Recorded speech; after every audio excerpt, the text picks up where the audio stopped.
When considering upgrading an electrical service, especially when the immediate need is 100 amps with the potential for a future upgrade to 200 amps, several options exist. Here are some different solutions. Firstly, consider installing a 100 amp Homeline combo. Remove the existing Zinsko meter combo and install a 100 amp Homeline meter combo instead. Install a temporary 100 amp main breaker. Leave the underground service as is. The pros of this approach are that it meets the customer's immediate need for a 100 amp service and it allows for a future upgrade to 200 amps. However, the main breaker cannot be changed to 200 amps without upgrading the underground service, which is a con. Secondly, one could install a 200 amp subpanel. Install a 200 amp Homeline subpanel next to the existing meter combo. Feed the subpanel with a 100 amp circuit from the existing meter combo. Install a 100 amp main breaker in the subpanel. The benefits of this approach include providing the customer with the ability to use 200 amps for non-critical loads now and allowing for an easy future upgrade of the underground service and main breaker. The drawbacks are that it requires additional equipment and installation time, and it may not meet all building codes or the customer's specific needs. It is imperative to discuss the implications of both options with the customer, including the costs and benefits. The customer should be strongly encouraged to upgrade the underground service as soon as possible. A 100 amp underground service may not be able to safely handle the electrical demands of a 200 amp main breaker, even if it is only used for non-critical loads. All electrical work must be performed by a licensed electrician in accordance with applicable codes and safety regulations. When deciding between these options, several factors come into play, including the current and anticipated electrical load, the budget, and the local electrical codes. Let's delve into each option in more detail. Focusing on the 100 amp Homeline combo replacement, this is often the most straightforward solution if the immediate requirement is strictly for a 100 amp service. By replacing the existing Zinsko meter combo with a new Homeline unit, you ensure compliance with current safety standards and potentially improve the reliability of the electrical system. The temporary 100 amp main breaker ensures that the service is appropriately protected, given the limitations of the existing underground service. The advantage here is the simplicity and cost-effectiveness of the installation. However, it's crucial to emphasize to the customer that upgrading the main breaker to 200 amps in the future will necessitate a corresponding upgrade to the underground service. This is because the existing wiring and infrastructure may not be capable of safely handling the increased current. Attempting to draw more current than the service is rated for can lead to overheating, voltage drops, and potentially dangerous situations like electrical fires. The second option, installing a 200 amp subpanel, offers more flexibility and future-proofing.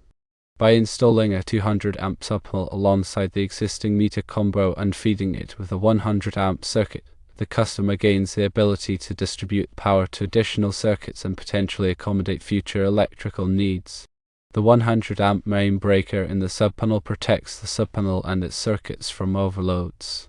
The key benefit here is the ability to use the 200 amp capacity for non-critical loads, meaning loads that are not essential for the immediate functioning of the home. This could include things like powering a workshop, a home office, or additional lighting. However, it's crucial to ensure that the total load on the subpanel never exceeds the 100 amp capacity of the feeder circuit from the main meter combo. This requires careful planning and load management. For example, a 200 amp panel might have circuits breakers adding up to over 200 amps, but the load calculations would need to show it never exceeds 100 amps. One of the significant advantages of this approach is the ease of future upgrades. When the customer decides to upgrade the underground service to 200 amps, the main breaker in the subpanel can be easily replaced with a 200 amp breaker, and the feeder circuit can be upgraded accordingly. This eliminates the need to replace the entire panel, saving time and money. However, this option requires more equipment and installation time, which translates to higher upfront costs. Additionally, it's essential to ensure that the installation complies with all applicable building codes and regulations. This may involve obtaining permits and inspections from the local authorities. From the electrical codes, here are a few references. National Electrical Code NEC Article 230 covers service entrances and will be applicable in either situation. Article 230.42b sizing the service entrance conductors will require the conductors to be sized to carry the calculated load as determined by Article 220. Article 220 covers branch circuit, feeder and service calculations. Another area that is applicable in either situation is the panel board itself, and that will be NEC Article 408. Article 408.36 describes the overcurrent protection requirements, and Article 408.36d covers panel boards supplied by a transformer. There could be other articles to take into account, so you must follow NEC. Regardless of the option chosen, it's crucial to emphasize the importance of upgrading the underground service as soon as possible. A 100 amp service may not be adequate to safely handle the electrical demands of a modern home, especially with the increasing use of electronic devices and appliances. Overloading the service can lead to voltage drops, which can damage sensitive electronic equipment. It can also increase the risk of electrical fires, which can have devastating consequences. Therefore, upgrading the underground service is not just a matter of convenience, but a matter of safety. As part of the discussion with the customer, it's important to provide a clear and concise explanation of the costs and benefits of each option. This should include a breakdown of the material costs, labor costs, and any other associated expenses, such as permits and inspections. It's also important to explain the long-term benefits of upgrading the underground service, such as increased safety, improved reliability, and the ability to accommodate future electrical needs. The customer should be made aware that any electrical work must be performed by a licensed electrician in accordance with applicable codes and safety regulations. This is not a task that should be attempted by someone without the necessary training and experience. Working with electricity can be dangerous, and improper installation can lead to serious injury or death. Licensed electricians have the knowledge, skills, and equipment to perform electrical work safely and correctly. They are also familiar with local codes and regulations, ensuring that the installation complies with all applicable requirements. When choosing an electrician, it's important to select someone who is reputable, experienced, and properly licensed. Check their credentials, read online reviews, and ask for references from previous customers. A qualified electrician will be able to assess the customer's needs, recommend the best solution, and perform the installation safely and efficiently. In summary, when faced with the need to upgrade an electrical service from 100 amps to a potential 200 amps in the future, two main options exist: installing a 100 amp Homeline combo or installing a 200 amp subpanel. Each option has its own set of pros and cons, and the best choice will depend on the customer's specific needs and circumstances. However, regardless of the option chosen, it's crucial to emphasize the importance of upgrading the underground service as soon as possible and to ensure that all electrical work is performed by a licensed electrician in accordance with applicable codes and safety regulations. This will ensure the safety, reliability, and longevity of the electrical system. Let's now consider the practical implications of each option in more detail, specifically regarding load calculations and compliance with the National Electrical Code (NEC). Load calculations are essential for determining the appropriate size of the service entrance conductors, overcurrent protection devices, and other components of the electrical system. The NEC provides detailed guidelines for performing load calculations, which take into account the size and type of the dwelling, the number of appliances and lighting fixtures, and other factors that contribute to the overall electrical load. When replacing the existing Zinsko meter combo with a 100 amp Homeline unit, the load calculation must demonstrate that the existing underground service is capable of handling the calculated load. If the load calculation exceeds 100 amps, the underground service must be upgraded to a larger size. When installing a 200 amp subpanel, the load calculation must take into account the load on both the main panel and the subpanel. The total load on the subpanel must not exceed the capacity of the feeder circuit from the main panel, which in this case is 100 amps. Additionally, the load calculation must demonstrate that the existing underground service is capable of handling the combined load of the main panel and the subpanel. The NEC also requires that all electrical equipment be properly grounded. Grounding provides a path for fault current to flow back to the source, which helps to protect against electrical shock and fire hazards.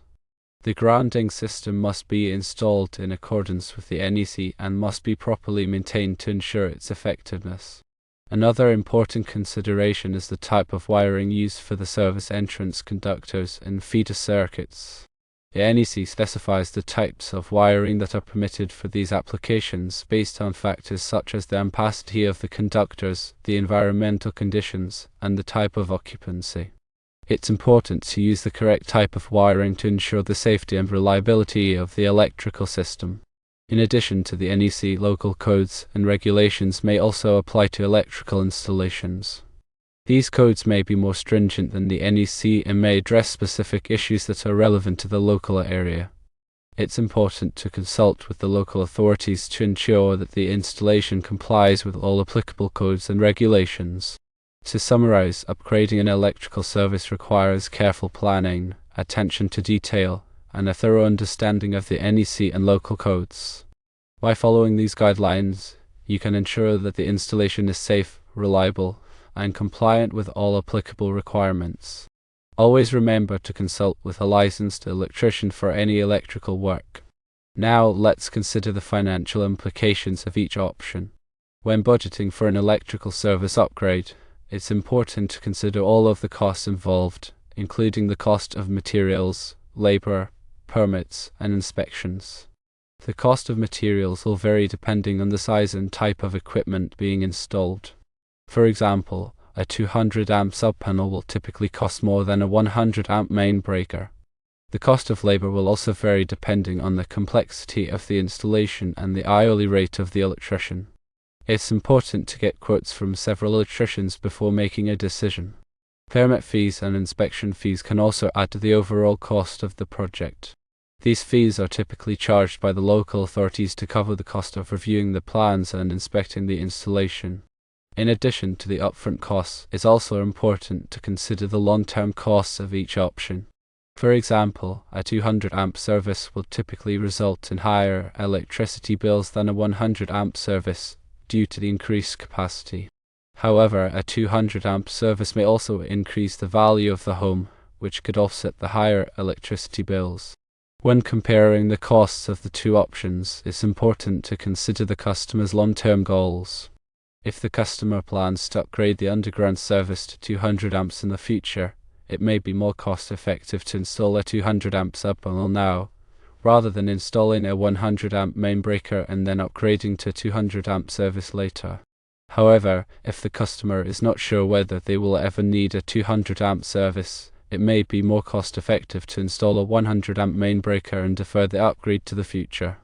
Ultimately, the decision of which option to choose will depend on the customer's individual circumstances and financial situation. It's important to provide the customer with all of the information they need to make an informed decision. Remember to get a few quotes and factor in any additional costs that you may not have been aware about. Besides the above-mentioned items to consider, let's dive deeper into more aspects regarding electrical safety and the National Electrical Code. Let's discuss arc flash and arc fault circuit interrupters, often called FSIs. Arc flash is a dangerous phenomenon that can occur when electrical equipment fails, creating a sudden release of energy in the form of heat, light, and pressure. Arc flash events can cause serious burns, blindness, and even death. Arc flash hazards are more common in high-voltage electrical systems, but they can also occur in low-voltage systems. To protect against arc flash hazards, it's important to use appropriate personal protective equipment, PPE, such as arc-rated clothing, gloves, and face shields. It's also important to follow safe work practices, such as de-energizing equipment before working on it and using insulated tools. FSIs are circuit breakers that are designed to protect against arc faults. Arc faults are unintentional electrical discharges that can occur in wiring or equipment. Arc faults can cause fires, especially in older homes with outdated wiring. SIs work by detecting the unique characteristics of arc faults and tripping the circuit breaker to shut off the power. The NEC requires SIs to be installed in certain locations in the home, such as bedrooms, living rooms, and dining rooms. Another important safety consideration is surge protection. Electrical surges are sudden increases in voltage that can damage electronic equipment. Surges can be caused by lightning strikes, power outages, or other events. To protect against surge damage, it's important to use surge protectors.